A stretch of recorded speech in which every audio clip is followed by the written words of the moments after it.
আসসালামু আলাইকুম রহমতুল্লাহ। কেমন আছেন সবাই? আশা করি ভালো আছেন। ধারাবাহিক আয়োজনে আজকে আপনাদের জন্য থাকছে গণিতের শুধুমাত্র জ্যামিতি অংশটুকু। ত্রিভুজ এবিসি এর কোণ এ 45 ডিগ্রি, কোণ বি 30 ডিগ্রি হলে কোণ সি এর মান কত? আমরা জানি ত্রিভুজের তিন কোণের সমষ্টি 180 ডিগ্রি, সেহেতু তৃতীয় কোণটি হবে 105 ডিগ্রি। সমকোণী ত্রিভুজের সমকোণ সংলগ্ন বাহুদ্বয় যথাক্রমে 3 ও 4 সেন্টিমিটার হলে এর অতিভুজের মান কত হবে? এর অতিভুজের মানটি হবে 5 সেন্টিমিটার। পাশের চিত্রে পিথাগোরাসের উপপাদ্য ব্যবহার করে সমাধান করা আছে। দুটি সরলরেখা পরস্পর ছেদ করলে যে চারটি কোণ উৎপন্ন হয় তাদের একটি বিপরীত কোণকে অপরটির কি বলা হয়? একটির বিপরীত কোণকে অপরটির বিপরীত কোণ বলা হয়। এবিসি একটি সমকোণী ত্রিভুজ যার বি সমকোণ। এসি সমান 9, এবি সমান 6 হলে কোণ এসিবি সমান কত?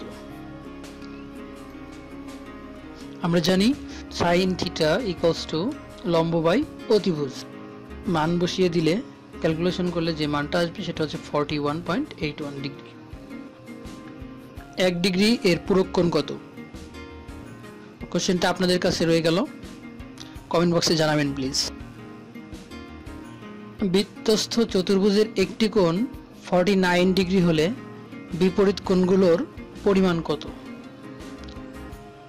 বিপরীত কোণগুলোর সমষ্টি হবে 311 ডিগ্রি। আমরা জানি চতুর্ভুজের চার কোণের সমষ্টি 360 ডিগ্রি। একটি কোণের মান যদি 49 ডিগ্রি হয় তাহলে অপর তিনটি কোণের সমষ্টি হবে 311 ডিগ্রি। 182 ডিগ্রি কোণ কোনটি? 182 ডিগ্রি কোণকে বলা হয় প্রবৃদ্ধ কোণ। আমরা জানি 180 অপেক্ষা বড় এবং 360 অপেক্ষায় ছোট কোণকে প্রবৃদ্ধ কোণ বলা হয়। কোন ক্ষেত্রে ত্রিভুজ গঠন করা সম্ভব? এখানে তিনটি করে বাহুর মান দেওয়া আছে, সেক্ষেত্রে ত্রিভুজ গঠন করা সম্ভব 3, 4 ও 5 ব্যবহার করে। যদি দুটি বাহুর বর্গের সমষ্টি অপর বাহুর বর্গের সমান হয় তাহলে ত্রিভুজটা গঠন করা সম্ভব।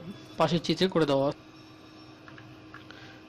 বৃত্তস্থ সামান্তরিক একটি আয়ত। একটি বৃত্তের মধ্যে আপনি যেভাবেই সামান্তরিক অঙ্কন করেন না কেন সেটি যা হবে সেটা হচ্ছে আয়ত। সমকোণী ত্রিভুজের অপর কোণদ্বয় অর্থাৎ একটি কোণ 90 ডিগ্রি এবং অপর দুটি কোণ হবে 35 এবং 55, দুটি সমষ্টি হবে 90 ডিগ্রি।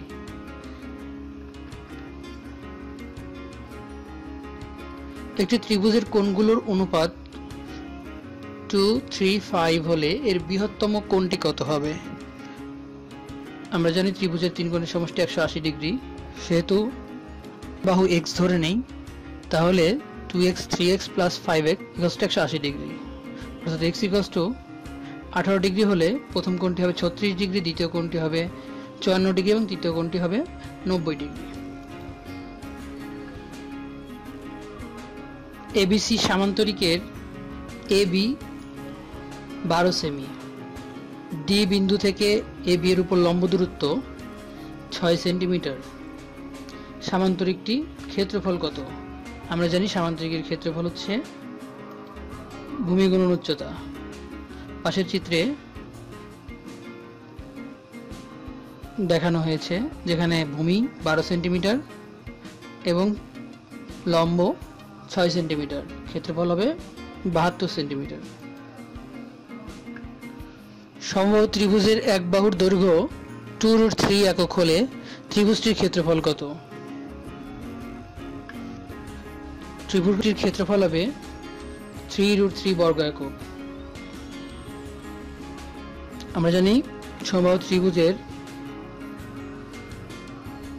ক্ষেত্রফল √3/4 ইন্টু বাহু স্কয়ার। বৃত্তের ব্যাস 3 গুণ করলে ক্ষেত্রফল বৃদ্ধি পাবে 9 গুণ। ত্রিভুজের 3টি বাহুকে চক্রাকারে বর্ধিত করলে উৎপন্ন বহিস্থ কোণ 3টির সমষ্টি কত? পাশের চিত্রে একটি কোণ দিয়ে সমাধানটি করে দেওয়া আছে, যেখানে অন্তস্থ কোণ, ভেতরের কোণটি এবং বাইরের কোণ অর্থাৎ দুটি কোণের সমষ্টি 180 ডিগ্রি হয়, তাহলে 3টি কোণের সমষ্টি হবে, চক্রাকারে ঘুরলে 3টি কোণের সমষ্টি হবে 540 ডিগ্রি। সুতরাং 3টি বহিস্থ কোণের পরিমাণ হবে 360 ডিগ্রি।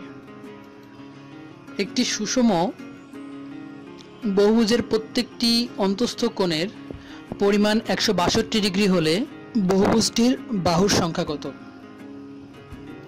আমি পাশের চিত্রে একটি বহুভুজ ধরে নিয়েছি, যেখানে 162 ডিগ্রি অন্তস্থ কোণ আর বহিস্থ কোণ হবে 18 ডিগ্রি। সুতরাং বহুভুজটির বাহুর সংখ্যা হবে 20টি। ক্ষেত্রফলের সূত্রটি হবে √s into s minus a into s minus b into s minus c। এখানে এসটি হচ্ছে পরিসীমা, অর্থাৎ পরিসীমা ভাগ 2, 3টি বাহুর সমষ্টি ভাগ 2।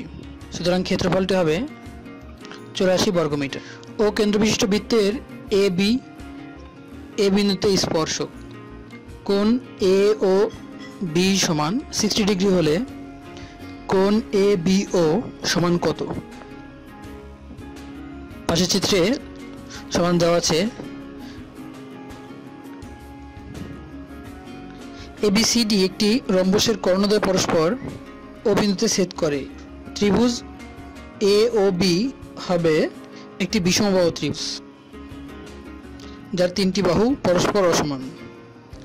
একটি ত্রিভুজ ও একটি বৃত্ত ন্যূনতম কয়টি বিন্দুতে ছেদ করে? কোশ্চেনটা আপনাদের কাছে রয়ে গেল, কমেন্ট বক্সে জানাবেন প্লিজ।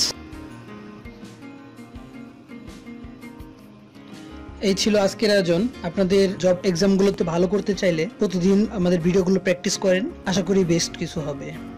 আর প্রতিদিন ভিডিওগুলো আপডেট পেতে চ্যানেলটিকে সাবস্ক্রাইব করুন এবং পাশে থাকা বেল আইকনটি প্রেস করে রাখুন। আমাদের পরবর্তী ভিডিও থাকবে গুরুত্বপূর্ণ কিছু বাংলা বানান।